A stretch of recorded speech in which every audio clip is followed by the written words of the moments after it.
Ketika terjadi pembebasan kota Makkah, Fathu Makkah, itu semua sahabat itu pulang ke rumah-rumah mereka masing-masing. Sahabat Muhajirin, Utsman pulang ke rumahnya, Umar pulang ke rumahnya, Abu Bakar pulang ke rumahnya, bahkan Ali juga pulang ke rumahnya. Tapi Rasulullah tidak pulang ke rumahnya yang ada di Makkah. Kemana beliau pergi? Beliau pergi jauh ke Ma'lah, dan kemudian beliau membuat tenda persis di sebelah makamnya Khadijah. Di sanalah beliau bermalam selama terjadi Fathu Makkah, di sebelah makamnya Khadijah. Buat tenda di situ. Setelah itu malam-malam beliau nggak mau diganggu, mau berduaan aja dengan Khadijah. Beliau duduk di depan makamnya Khadijah, kemudian beliau bicara kepada Khadijah. Baca nanti sirah Ibnu Hisham, sirah yang paling lengkap tentang Rasulullah SAW. Disebutkan di situ Rasulullah curhat kepada Khadijah sambil menangis di depan makamnya Khadijah. Rasulullah mengatakan, ya Khadijah, sadaqti ya Khadijah, sadaqti. Kamu benar ya Khadijah, kamu benar. Apa yang kamu ucapkan dulu tuh benar banget. Apa yang dibenarkan oleh Rasulullah tentang Khadijah? Dulu ketika awal-awal dakwah Nabi lakukan di Makkah, Rasulullah itu kan dicela, dihina, dimusuhi. Khadijah bilang apa? Ya Rasulullah, demi Allah, jangan khawatir. Sesungguhnya Allah pasti akan memenangkan agama ini, dan Allah tidak akan mengecewakan engkau. Jadi semangatlah ya Rasulullah, Allah nggak akan ngecewain engkau, dan Allah pasti akan memenangkan agamamu ini. Itu yang dikatakan Khadijah di awal dakwah. Ternyata sekarang Rasulullah berhasil membebaskan kota Makkah, sehingga Rasulullah datang kepada Khadijah. Kemudian beliau mengatakan kepada Khadijah, dan Khadijah di dalam kuburnya, entah dia dengar entah tidak, Allah yang lebih tahu. Rasulullah mengatakan, ya Khadijah, sadaqti ya Khadijah, sadaqti. Kamu benar banget wahai Khadijah, Allah telah menunaikan janjinya untuk memenangkan agama ini sebagaimana kata-katamu ini. Kemudian Nabi menangis di kuburan Khadijah. Siapa bilang bahwa mengunjungi kuburan orang yang kita cintai lalu kita berbicara di sana disebut bid'ah? Bacalah sirah Ibnu Hishamnya Rasulullah SAW. Apakah Rasulullah itu mencontohkan hanya diam saja di kuburan? Ternyata Rasulullah juga di kuburan bukan hanya diam, malah bermalam di kuburan. Kalau kita lihat, malah Rasulullah bermalam di kuburannya Khadijah beberapa malam dan tidak mau diganggu dan curhat. Rasulullah itu hanya ingin mengekspresikan betapa rindunya beliau kepada Khadijah. Beliau ingin sekali bertemu dengan Khadijah, memeluk Khadijah, mengatakan kepada Khadijah, wahai Khadijah, perjuangan kita sekarang sudah menang. Beliau ingin mengatakan itu kepada Khadijah. Beliau ingin memperlihatkan kepada Khadijah bahwa pengorbanan Khadijah itu gak sia-sia. Beliau ingin tunjukkan kepada Khadijah bahwa Khadijah itu benar dan dia adalah istri sejati yang pernah menolong Rasulullah dari awal berdakwah di Makkah. Itulah Khadijah. Gak ada istri yang bisa lebih hebat daripada Khadijah, sehingga Rasulullah datang ingin curhat kepada Khadijah dan mengatakan, ya Khadijah, sadaqti. Kamu benar wahai Khadijah. Apa yang kamu katakan itu benar, bahwa perjuanganmu itu gak sia-sia. Allah sudah memenangkan perjuangan kita ya Khadijah. Ini bayat cinta. Apa yang sudah dilakukan Khadijah sehingga begitu dalam cinta Rasulullah kepadanya. Bahkan tidak tergantikan oleh 9 orang istrinya, walaupun istri-istri yang cantik dan masih belia. Kalau kita mau cari jawabannya, kenapa Khadijah begitu dalam dicintai oleh suaminya Rasulullah SAW, cuma satu kata aja rahasianya. Kata itu adalah wafa. W-A-F-A. Wafa. Itulah yang dimiliki oleh Khadijah. Apa itu wafa? Wafa itu kalau saya terjemahin bebas, wafa itu artinya habis-habisan. Wafa itu habis-habisan. Udah nggak ada lagi yang tersisa. Tidak ada satupun kebaikan yang dimiliki oleh Khadijah kecuali sudah diberikan kepada Rasulullah SAW. Tidak ada satupun kesempatan berkorban yang dimiliki oleh Khadijah kecuali dia akan berkorban untuk Rasulullah. Tidak ada seorang pun yang lebih didahulukan kebaikannya untuk Khadijah selain Rasulullah SAW. Wafa, habis-habisan. Udah nggak ada lagi yang tersisa kebaikan Khadijah kecuali semuanya diberikan kepada Rasulullah. Wafa, habis-habisan. Dan salah satu di antara sifat wafa itu adalah dia nggak peduli suaminya kayak gimana. Kalau dia masih bilang, tapi kan suami saya kayak ini, itu bukan sifat wafa. Wafa itu nggak ada hubungannya siapa suami dia, siapa istri dia, nggak ada itu. Wafa itu murni, saya mencintai dia dan saya sudah berbayar untuk mencintai dia. Udah selesai. Sejak dia menikahi saya berbayar bahwa saya akan mencintai dia seumur hidup, maka selesai sudah. Mau dia orangnya mau memberikan hak saya, mau dia orangnya ngecewain saya, mau dia banyak kekurangan segala macam, pokoknya saya cinta sama dia. Udah, itulah wafa. Cinta mati, cinta habis-habisan, gak peduli kayak gimana juga. Kalau diuji dengan suami yang seberat Fir'aun sekalipun, wafanya Asia kepada Fir'aun, suami yang paling zalim, tapi Asia tetap berbuat baik kepada dia. Begitu juga dengan Fatimah, Ali yang miskin, udah miskin, banyak kerjaan lagi di luar, miskin, udah gitu nggak bisa ngasih nafkah, udah gitu sering keluar negeri untuk berdakwah dan nggak ada hasilnya. Tetapi Fatimah terus wafat kepada Ali. Rata-rata di antara 4 perempuan ini selain Maryam, karena Maryam tidak punya suami, salah satu yang membuat mereka lebih dari perempuan yang lain adalah mereka semua punya sifat wafat dan nggak ada pengecualian. Nggak ada cerita, itu kan Firaun, nggak ada. Itu suami saya dan saya cinta sama dia. Soal dia kafir itu urusan dia dengan Allah. Tapi urusan saya dengan dia suami saya. Itu Asia. Fatimah, itu Ali adalah suami saya. Soal dia misalnya terlalu sibuk dengan orang lain, sedikit waktu untuk keluarga segala macam. Pokoknya saya cinta sama dia dan apapun yang dia butuhkan saya akan berikan. Itu wafat. Jadi Khadijah istri yang paling wafat kepada Rasulullah SAW. Dan gak ada satu orang pun sahabat atau istri Nabi yang bisa wafat seperti Khadijah. Kalau kita bahas di awal-awal menikah dengan Khadijah, Rasulullah SAW itu ketika awal-awal menikah dengan Khadijah, Khadijah juga ikut ngemodalin loh. Kan maharnya gede tuh. Dan Rasulullah ngasih mahar gede itu bukan permintaan Khadijah sebetulnya. Khadijah mintanya apa yang Rasulullah bisa aja. Tapi Rasulullah pengen menghargai Khadijah, dikasihlah mahar ratusan ekor unta. Tetapi jangan salah bahwa Khadijah juga ikut membantu untuk mahar untuk dirinya sendiri. Jadi banyak banget ngebantu, wafat habis-habisan buat Rasulullah. Dan setelah menikah, Khadijah radhiyallahu anha itu benar-benar menjadi selain istri bagi Rasulullah tuh ibu juga bagi Rasulullah. Sering banget nenangin Rasulullah, membantu Rasulullah dalam bisnis. Bisa disebut Rasulullah itu datang ke rumah Khadijah itu nggak bawa apa-apa, datang orang doang gitu. Tapi Khadijah nggak pernah mempersoalkan itu. Udah datang nggak bawa apa-apa, udah nggak ngasih nafkah gitu, ngasih masalah lagi beban, nggak pernah. Justru Khadijah itu benar-benar ya tadi baiat cinta ya, udah berbaiat maka dia ngasih apa yang dia miliki sampai habis hartanya Khadijah di jalan Allah SWT. Lalu datanglah waktunya setelah 15 tahun menikah dengan Rasulullah yang aman, hidupnya damai, semuanya tercukupi, mereka orang yang mampu bahkan termasuk orang kaya, hidupnya itu enak banget, banyak pembantu. Datanglah masa-masa sulit. Jadi kalau orang dari awal sulit mungkin udah lebih siap ya. Ini dari masa-masa yang begitu nyaman, tiba-tiba gara-gara dakwah jadi sulit. Nggak pernah Khadijah tuh ngeluh, ini gara-gara engkau ini terlalu sibuk ngurusin orang lain, akhirnya hidup kita jadi susah.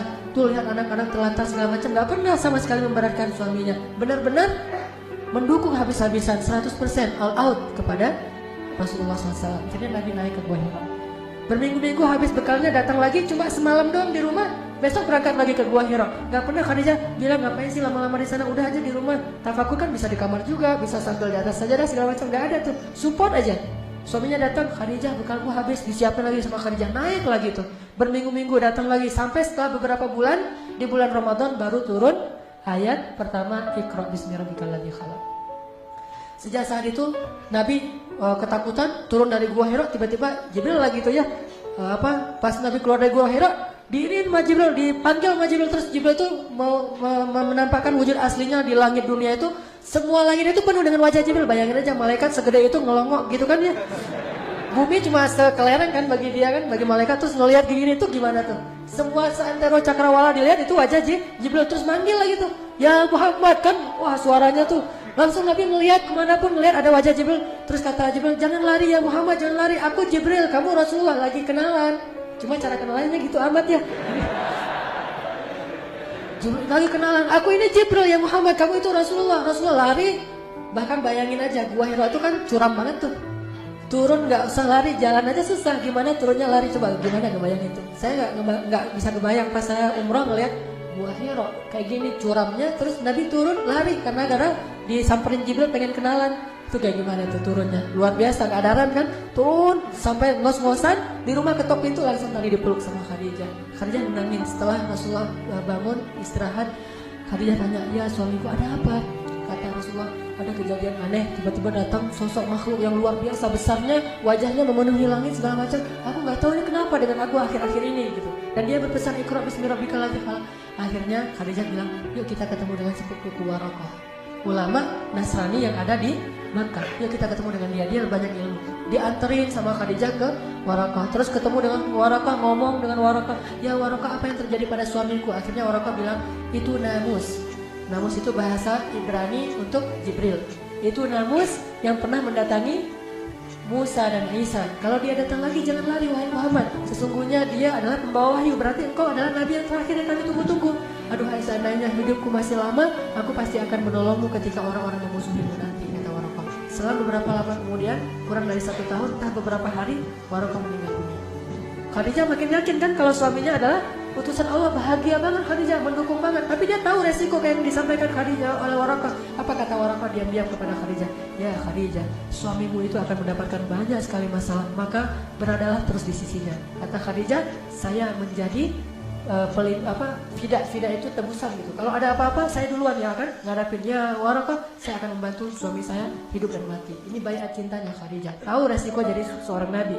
Pulang nih ke rumah, Rasulullah masih nggak enak nih kalau didatangin Jibril, merasa nih Jibril beneran atau setan nih, kan belum kenal ya. Gimana nih cara biar makin yakin? Khadijah tuh pintar gitu. Kata Khadijah, ya Rasulullah, sekarang manggilnya Rasulullah, ya Rasulullah, kalau engkau ingin membuktikan itu malaikat atau jin, caranya gampang. Nanti kalau dia datang, kasih tahu saya ya. Nah, ini istri luar biasa, pintar, cerdas banget nih, bijaksana. Kata Rasulullah, oh ya, nanti kalau dia datang mau kasih tahu kamu. Datanglah Jibril. Pas datang Jibril, assalamualaikum, waalaikumsalam, nggak langsung disuruh masuk, langsung Rasulullah nyamperin Khadijah belakang. Khadijah, Jibril datang. Kayak gitu tuh suasananya. Khadijah, Jibril datang. Kata Khadijah, yaudah, ayo kita sambut. Khadijah duduk, Jibril masih di pintu. Apa kata Khadijah? Ya Rasulullah, duduklah di atas paha kiriku. Bayangin gimana Khadijah habis-habisan buat Rasul. Kalau Aisyah biasanya duduk di atas paha Rasul. Kalau Khadijah, Rasul yang duduk di atas paha Khadijah tuh beda banget tuh. Jadi bahasa ininya bisa ngomong banget kepada Rasulullah. Kebetulan juga usia Rasulullah kan 15 tahun lebih muda ya. Tapi memang sifatnya ngomong banget, benar-benar ngebantuin Rasul. Dan saya nggak bisa ngebayangin. Saya coba imajinasi ya. Gimana tuh duduk di atas paha istri. Saya juga belum pernah. Kalau tidur di atas paha istri sering ya dibelai gitu kan. Maaf ya, jomblo ya.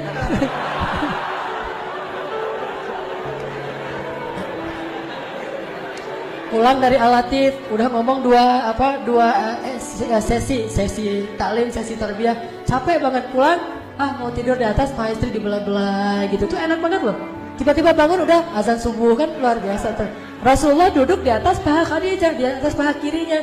Khadijah bilang, duduklah di atas paha kiriku ya Rasulullah. Rasulullah duduk, kemudian Khadijah nanya, apakah engkau masih bisa ngelihat Jibril? Kata Rasulullah, masih bisa ya Khadijah. Kalau gitu coba pindah ke paha kanan. Ini dalam hadisnya kayak gitu. Akhirnya Nabi pindah lagi ke paha kanannya Khadijah, dipeluk sama Khadijah. Masih ngeliat nggak Jibrilnya? Masih. Kalau gitu coba ke belakang saya. Rasulullah ke belakang meluk Khadijah dari belakang kan keren banget tuh ya. Meluk dari belakang kayak orang lagi ngapain gitu kan. Udah gitu Khadijah nanya, ya Rasul masih ngeliat Jibril nggak? Masih. Akhirnya Khadijah pura-pura mau membuka cadar dan jilbabnya. Pas dia mau membuka itu Rasulullah tanya, ya Rasulullah masih ngeliat Jibril? Kata Rasulullah, udah nggak ngeliat, Jibril udah pergi. Kata Khadijah, kalau gitu dia benar-benar malaikat. Kenapa? Malaikat gak mau melihat aurat. Malaikat tidak mau melihat aurat. Kalau dia masih ngelihat, melototin lagi, itu jin banget tuh.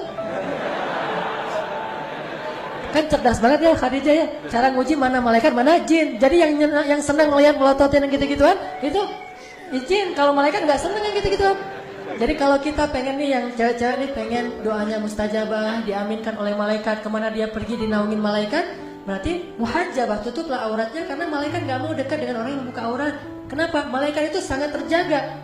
Pandangan matanya malaikat itu terjaga. Emang malaikat ada hawa nafsu? Ini bukan soal nafsu ya, tapi soal kesucian, kehormatan, dan malaikat itu menghargai perempuan. Sehingga malaikat gak mau melihat perempuan yang sedang membuka aurat. Jadi kalau malaikat Jibril datang ke rumah Khadijah, itu pasti minta izin dulu. Takutnya Khadijah belum pakai jilbab. Makanya Khadijah nguji nih. Pas mau dibuka, belum dibuka juga, Jibril udah pergi tuh. Ya Rasulullah masih melihat? Enggak, berarti dia Jibril malaikat, bukan jin. Makin mantep tuh Rasulullah. Oh ya, kalau gitu berarti saya benar-benar Rasul nih. Kan tadi ragu tuh, Rasul beneran gak sih? Apalagi setelah dapat ayat pertama Al-Alaq, 6 bulan itu gak ada wahyu. Nah dalam 6 bulan itu kan Nabi jadi ragu lagi. Jangan-jangan saya gak jadi Nabi ini, dibatalin gitu kan. Khadijah terus 6 bulan. Jadi awal-awal masa Nabi beradaptasi dengan status baru sebagai Rasulullah, Khadijah itu benar-benar mendukung Rasul. Ditambah lagi ketika turun ayat, sekarang berdakwalah secara terang-terangan. Mulailah episode-episode yang sulit, mulai dicela, mulai dimusuhi, mulai habis-habisan. Ketika Rasulullah pulang dalam keadaan wajahnya berlumuran kotoran, bajunya banyak kotoran, Rasulullah pulang ke rumah, Khadijah sambil menitikkan air mata, sambil membersihkan kotoran di tubuh Rasulullah. Tapi terus ngasih motivasi, tapi nangis gitu karena sedih suaminya diperlakukan kayak gitu. Mulailah Khadijah habis-habisan dengan hartanya. Dan tahukah kita adegan ketika Rasulullah menyedekahkan 1 lembah domba itu milik siapa? Milik Khadijah. Rasulullah lagi ngegembalain domba milik Khadijah sebanyak lembah. Bayangin berapa ratus domba tuh yang memenuhi lembah. sekecil-kecilnya lembah, seukuran Masjidil Haram. Itu domba semua tuh. Udah gitu datanglah seorang laki-laki Badui mengatakan, ya Muhammad, banyak banget tuh domba kamu. Kata Rasulullah, kamu mau gitu? Hah, gimana caranya? Bilanglah asyhadu an la ilaha illallah wa anna muhammadar rasulullah. Aku kasih domba ini seluruhnya untuk kamu. Masa sih? Ya iyalah, masa nggak bisa? Terus kata dia, bisa beneran? Beneran. Akhirnya dia bersyahadat, dia ucapkan syahadatain. Langsung Rasulullah mengatakan, ini semuanya milik kamu. Dia pulang sambil bersiul membawa domba satu lembah, bayangin. Terus dia bilang ke kaum-kaumnya, ternyata masuk Islam tuh enak ya, dikasih domba selembah. Ayo kita masuk Islam. Rame-rame datang lagi tuh. Rasulullah pulang sendiri. Tadi datangnya bawa domba, pulangnya sendiri. Ketika pulang sendiri tanya Khadijah, ya Rasulullah kok pulang sendiri? Domba-dombanya kemana? Saya serahkan untuk Allah, yaitu saya sedekahkan agar orang masuk Islam. Khadijah bahagia banget. Ya udah besok kita siapin lagi. Oh, luar biasa nih. Domba selembah habis, besok disiapin lagi. Siapa istri yang bisa kayak gini? Susah banget kan ya? Itulah wafa, hartanya habis fi sabilillah. Kalau kita bicara tentang kedermawanan Abu Bakar, itu kan laki-lakinya. Kita jarang ngebahas perempuannya, nggak seimbang, nggak adil. Padahal harusnya kita sebutkan juga bahwa ada perempuan yang sedermawanan Abu Bakar, bahkan lebih dari Abu Bakar, yaitu Khadijah itu luar biasa. Yang membeli budak-budak di Makkah itu bukan cuma Abu Bakar, Khadijah juga beli. Kemudian dibebaskan dengan harga yang satu orang budak itu harga paling murahnya 700 juta. Kira-kira berapa miliar habis uang Khadijah. Jadi udah Nabi datang nggak pakai modal, udah gitu bawa masalah, terus Khadijah habis-habisan nggak ngeluh sama sekali. Dan yang paling membuat saya merasa sedih itu adalah ketika Rasulullah SAW itu imbas dari dakwah beliau itu sampai kepada anak-anak beliau yang perempuan, putri-putrinya. Saya nggak bisa ngebayangin tuh kalau putri saya diperlakukan kayak gitu gara-gara dakwah saya. Itu luar biasa. Siapa putrinya yang diperlakukan kayak gitu? Ruqayyah dan Ummu Kulsum. Ruqayyah dan Ummu Kulsum dinikahkan dengan putranya Abu Lahab. Berarti sepupuan ya. Nikah dengan sepupunya. Abu Lahab gak beriman kepada Rasulullah. Sehingga gara-gara Abu Lahab benci sama Rasulullah, apalagi setelah berdakwah, Abu Lahab menyuruh anak-anaknya untuk menceraikan istri mereka, yaitu anak Rasulullah. Diceraikannya tuh bukan dengan cara yang biasa, diceraikan dengan cara yang hina banget. Diusir dari rumah, disuruh pulang ke orang tuanya sambil dimaki-maki gitu. Sehingga akhirnya datanglah Ruqayyah ke rumah Khadijah. Ibu gitu nangis. Kenapa nak? Kenapa? Suamiku menceraikanku, mertuaku marahin aku, mereka mencela aku segala macam, katanya aku anak seorang pendusta segala macam. Nangis habis-habisan di depan Khadijah, dipeluk oleh Khadijah. Terus Khadijah bilang, sabar ya, jangan sampai kita membuat ayah kita susah gara-gara kamu dalam kasus ini. Gak dikasih tahu kepada Rasulullah. Sampai akhirnya Rasulullah tahu sendiri dari keluarga Abu Lahab, saking menjaganya perasaan Rasulullah. Jangan sampai concern Rasulullah di dakwah itu terganggu oleh masalah anaknya. Bukan justru bilang ke Rasulullah, lihat tuh anak kita tuh jadi imbas gara-gara kerjaan kamu. Enggak, justru disuruh sabar anaknya, jangan ngeluh ya, kita harus dukung ayah kita gitu. Terus aja. Gak lama kemudian hari kedua datang lagi Ummu Kulsum, sama juga statusnya, dicerai oleh suaminya, nangis-nangis. Khadijah menghibur lagi, sama sekali gak menyalahkan suaminya Rasulullah yang sedang berdakwah. Sampai akhirnya saking sedihnya Rasulullah anaknya diperlakukan kayak gitu, Nabi berdoa, ya Allah, utuslah serigalamu untuk anak-anaknya Abu Lahab. Itu sekali-kalinya Nabi berdoa itu dalam bentuk doa yang buruk, dan itu terjadi. Akhirnya anak Abu Lahab itu matinya gimana? Dimakan serigala dalam satu perjalanan. Saking sedihnya Rasulullah ketika anaknya diperlakukan kayak gitu. Dan Rasulullah itu sering tersentuh kalau urusan perempuan. Kalau ada perempuan yang dizalimi, Rasulullah itu marah banget. Termasuk kenapa Rasulullah membunuh satu Bani Quraidah orang Yahudi, karena melecehkan seorang perempuan. Roknya diikat dengan tali, kemudian pas dia jalan kesikap auratnya sehingga dia malu. Lalu ketika dia malu disorakin rame-rame. Lalu ada laki-laki muslim yang membela dia, dibunuh sama pemuda Yahudi. Akhirnya Rasulullah marah udah. Kalau udah main perempuan, Rasulullah tuh marah besar. Akhirnya mereka dikepung, gak mau menyerahkan pembunuhnya, dan mereka pun diperangi. Sekitar 300 orang laki-laki Yahudi kemudian dibunuh oleh Rasulullah SAW. Gara-gara gak mau menyerahkan para pembunuh laki-laki tadi dan yang telah melecehkan perempuan Islam. Artinya bahwa Rasulullah tuh sedih banget ketika anaknya digituin. Terjadi lagi nanti pemboikotan terhadap Rasulullah selama 3 tahun. Nah, ketika Rasulullah diboikot selama 3 tahun, Khadijah menemani Rasulullah. Dan sampai Khadijah habis hartanya membiayai berapa orang? Ada lebih dari 1000 orang kaum muslimin Bani Hashim yang diboikot siang malam ditanggung oleh Abu Bakar dan Khadijah, 2 orang ini. Sampai Abu Bakar jatuh miskin, sampai Khadijah jatuh miskin. Bayangin, ngebayarin pengungsi selama 3 tahun. Kan luar biasa tuh, pengungsinya banyak, setiap hari butuh air, dan air mahal di Mekah itu. Mereka bayar air aja udah habis uangnya, kayak kita beli aqua setiap hari tuh lama-lama untuk satu masjid aja kayak gini nih, sekitar 500 orang. Kalau setiap hari itikaf di masjid kan lumayan tuh kan ya biayanya. Yang nanggung cuma 2 orang, 1 ikhwan 1 akhwat. selama 3 tahun. Coba bayangin kayak gimana tuh butuhnya, nyembeli onta, selimut, orang-orang yang sakit segala macam, semuanya dibiayai oleh Khadijah dan Abu Bakar. Sampai setelah selesai pemberangkatan 3 tahun, Khadijah wafat karena Khadijah sakit keras. Ada adegan yang mengharukan di situ. Dalam keadaan sakit keras, dalam keadaan meriang gitu, Khadijah masih mempersiapkan makanan untuk Rasulullah SAW. Gak ada sama sekali istirahatnya. Dari sejak menikah, apalagi sejak berdakwah, itu gak ada istirahatnya. Sampai Nabi bilang, Khadijah istirahat. Apa Khadijah? Ya Rasulullah, kata Khadijah, istirahat kita nanti di akhirat.